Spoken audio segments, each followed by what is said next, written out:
excited to welcome to the show Confidence Staveley. How are you today? I'm very well, thank you. We are so thrilled to have you on the show today because you are Africa's most celebrated female in the cybersecurity space. And we're excited to get to know about how you got started in this field. And maybe you could tell us a little bit about your role in the cybersecurity space. I'm not going to be one of those who would maybe come and tell you a really grand story about how they were so intentional and got into the field. I'll be very honest.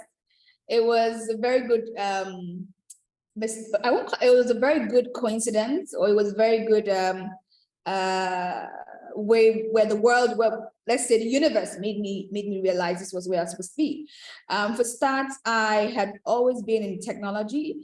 I was supposed to be a medical doctor, but my parents calculation. And if you know anything about Africans and I think large part of Asian communities, it will be that parents sort of like pick very successful careers and then talk their children over the years as they grow up into wanting to be that person. So much so that the child adopted as their own vision for themselves, So that happened to me, and my parents had talked to me about being a medical doctor for so long that I thought, you know what?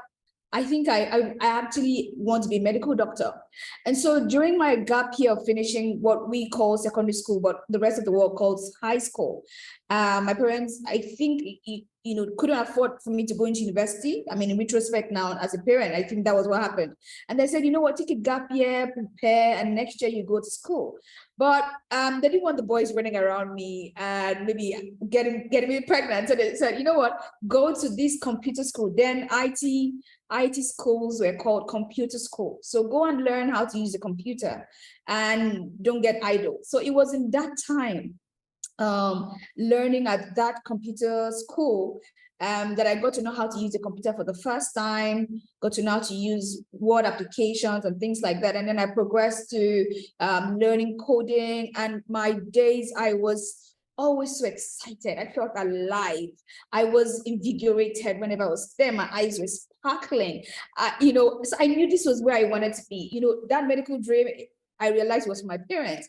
This was where I wanted to be. So I went back home. I didn't have a computer then. So I made slides on cardboard papers. And I made a presentation to my parents why technology had to be a place for me. So my parents said, you know what, you can go ahead and do it. And I went ahead, did an advanced diploma in software engineering, had the first degree in IT and business information systems. And it was during my master's, when I was doing IT management, that I got to know about cryptography, and I picked it up as an elective, and that was where my journey to cybersecurity began.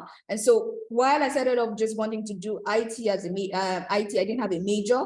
I just wanted to do a lot of coding and stuff around what was cool, trying to find my way around. And then later on, I would say a stroke of fate led me into finding about cybersecurity and finding even deeper purpose and love for cybersecurity within technology. So that, in a not so short a nutshell, is my story of how I got into cybersecurity. It was from cryptography. I got a lot of mentorship from my lecturer at the time, and I got self-learning and all of that. And I got started on my first opportunity, and we're here. Oh my word. Well, I know that it's not the path that your parents had originally planned, but I would go as far to say I think it might be the best choice that you could have possibly made, and a beautiful Absolutely. accident. Well, I think that there's so much work to be done in the cybersecurity space. And I have to just kind of mention, you're wearing a sweatshirt that is your CyberSafe Foundation. So Yeah. let's talk about how you became the founder and executive director at CyberSafe, and maybe tell us about what it does when it comes to Africa specifically. I wasn't driving awareness intentionally about, cyber risk, across the African continent like I'm doing now. I was just doing pockets of things, delivering services to enterprises, until my mom became a victim of cybercrime. When this happened, it was like a reset for me because it really hit close to home. She lost her life savings, and we're able to sort of like help her, but like experiencing that from that close a range was, a whole lot for me. And I just knew that I didn't want anyone else to go through all of the trauma, all of the struggle, all of what happened, that led up to and after the event. So I wanted to really drive awareness, because what has happened in Africa is there's been a very positive uptake of technology. A lot of people are taking up technology, but they're not aware of the risk and the responsibilities. I want to really dwell on responsibilities, because sometimes people know that, okay, there can be a bad thing that comes with this, as much as, they'll be good. And I use the analogy of a car, right? A car help you commute from point A to point B, but the car can also be, a risk. You could die in your car. Maybe if the brakes fail, you could ram into another vehicle and die. So as much as a car delivers mobility, it could also be a death trap, depending on how well you maintain that car. So that when you wake up in the morning, you want to check your brakes, you want to look at your dashboard if there are any alerts there, and do the right things. But we have put cars, in quotes, in people's hands, and for people to do business with, and they don't understand what to do around the brakes, and understanding what to do around, all of these little things that I've given as analogies. So I wanted to fill that gap of what the private sector is doing around cybersecurity and risk on the continent, and what the government is doing. And increasingly, that gap is widening. We're seeing, according to statistics, that it's costing the African continent over $3 billion annually from cybercrime.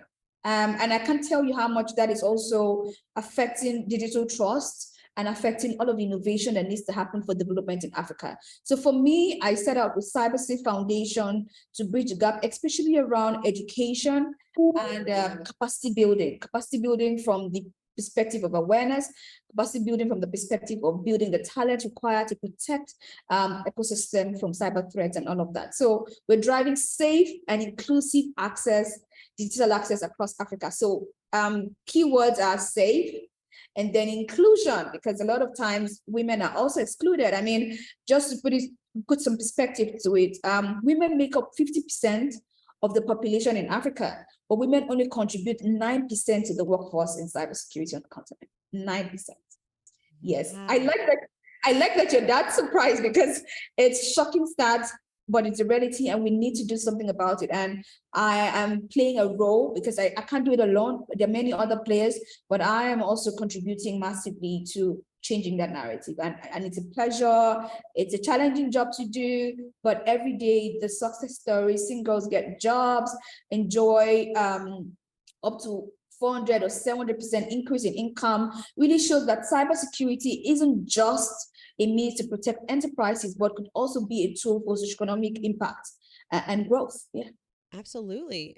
I'm just amazed by the statistics and how you got into this and the impact that you've already made in such a short period of time. And the CyberSafe Foundation is powerful, but you also have created not just one organization, but you've also become a mentor for other women in the space. So these are two tandem activities that you're running. You're a very busy woman. This is called Cyber Girls. Tell us about how you are mentoring women specifically. Cyber Girls is a brainchild that makes me have butterflies every time, because I became conscious of the fact that I walked into most rooms, and maybe I was one of two, and because it happened for so long, I just shared that I'd been in technology for almost all my life. It became normalized until I had certain conversations with people, and I started questioning why we didn't have enough women. And it was very clear that we didn't have enough women skilled enough to take up those roles. Aside the policy issues and aside this, all of the many other issues, but if we wanted to hire people, how many of them were women that have the skills? And so I said, okay, that makes sense. We don't want to be handed down opportunities because we are females, right? We want to be able to compete favorably. I love to hear your passion, because it comes from a place of, we can do this, you can do this, let me show you how, and pushing all of those negative narratives out of the way and formulating a safe space, a cyber safe space, for women to succeed. And I am so grateful that someone like you exists, because sometimes you need a model to see that it's possible, and you're setting that example every single day, and you're showing up and showing women and young girls that they can follow in your footsteps. Look what I've done, you can do it too. Absolutely. I mean, I always say that women oftentimes cannot be what they can't see.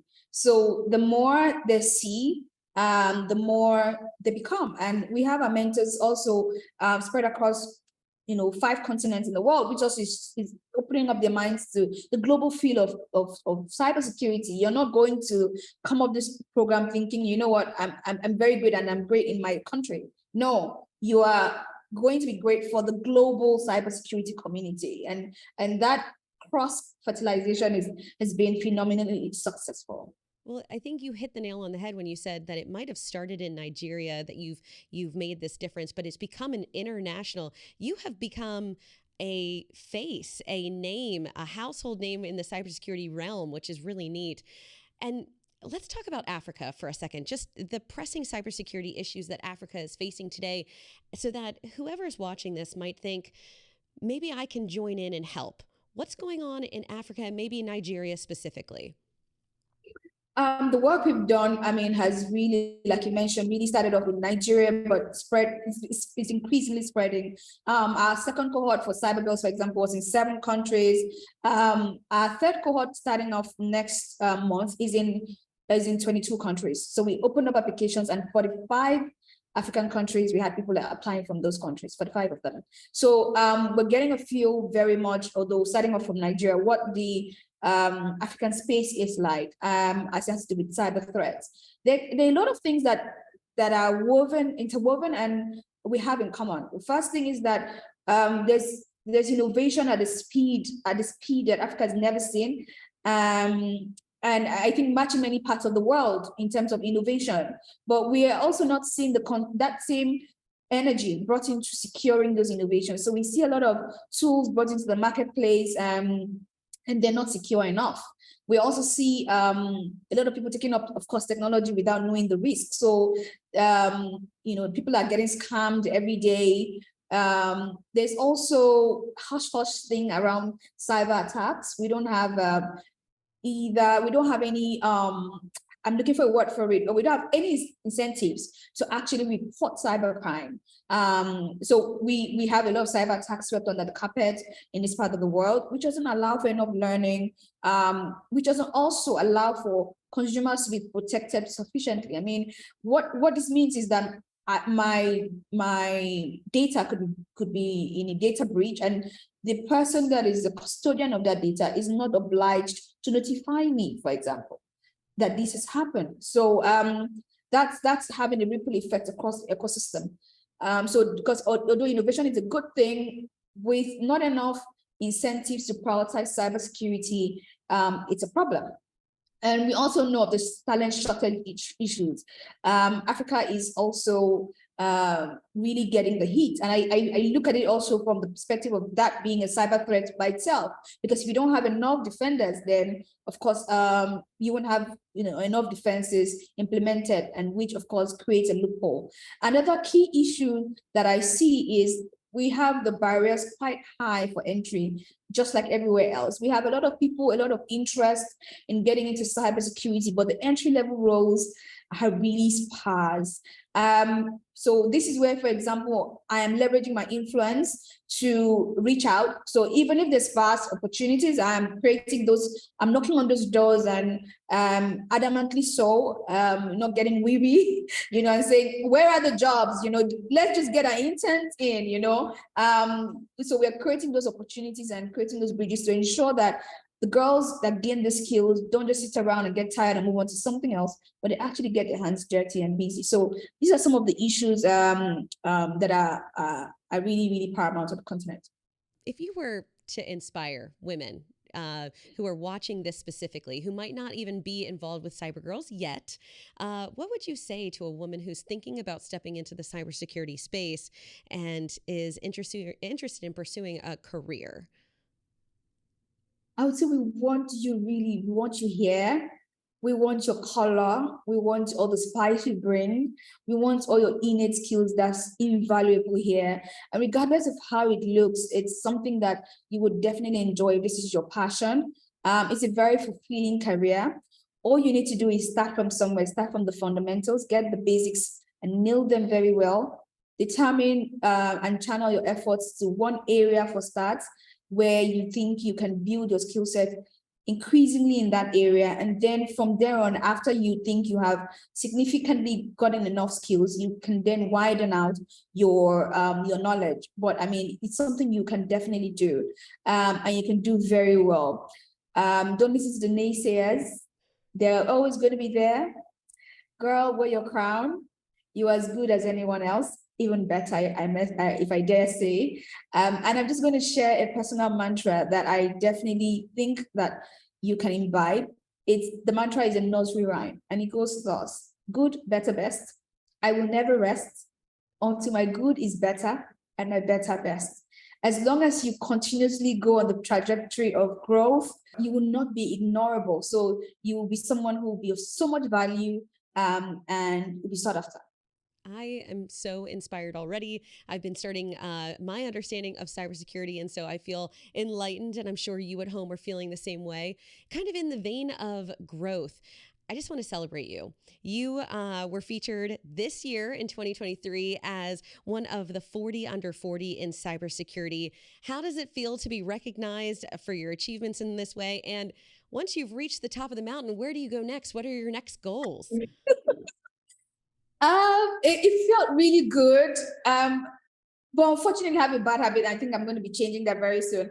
I almost always say on to the next. So I never really rest on my arms. I just definitely want to grab the next best thing, keep going. And I generally also don't let it get to my head, because I know that there's a lot more work to be done. So I just celebrate for a very short time. And the next thing, I'm snapping my fingers and wanting to go on to do more. And I also think these recognitions are call to doing more as well. So as much as I celebrate those achievements, I'm also recognizing the fact that they're saying do better, do more, keep doing, so that is how I interpret this award. But so speaking about what next, I think I'm ready for a book. This is the first place I'm talking about it, but guys, really, guys and ladies, expect this. Something beautiful is coming very soon. Well, I am so excited that the news just broke here. You heard it here first. Look for a book for Confidence Staveley in the future. And Confidence, thank you so much for joining us. If they wanted to reach out to you or stay connected, how can they find you? I am very active on LinkedIn. It's my favorite platform. So my name is Confidence Staveley on there. I'm also very active on Instagram and Twitter. On Instagram, my handle is CCNerd. And then on Twitter, my handle is CCNerdTweet. So send me a message, tweet at me, drop a comment. I'm definitely going to see it. So, and then respond if it's a question. I'm very responsive on, especially LinkedIn. I love this. Confidence, thank you so much for joining us. And you watching at home, make sure you reach out to Confidence and just tell her about what you loved in this interview or something that resonated with her, and make sure you stay connected. Confidence, we look forward to seeing your book in the near future and wishing you the best with your next goals.